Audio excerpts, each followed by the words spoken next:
इन सारी नसीहतों और हिदायतों के बाद भी लोग सीधे ना हों तो क्या अब वो इसके मुंतजिर हैं कि अल्लाह बादलों का चतर लगाए, फरिश्तों के परे साथ लिए खुद सामने आ मौजूद हो और फैसला ही कर डाला जाए। आखिरकार सारे मामलात पेश तो अल्लाह ही के हुजूर होने वाले हैं।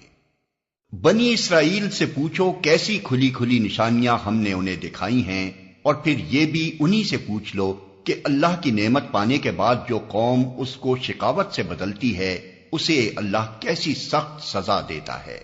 जिन लोगों ने कुफ्र की राह इख्तियार की है उनके लिए दुनिया की जिंदगी बड़ी महबूब और दिलपसंद बना दी गई है।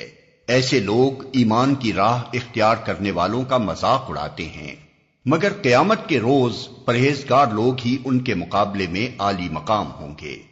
रहा दुनिया का रिज्क तो अल्लाह को इख्तियार है, जिसे चाहे बेहिसाब दे।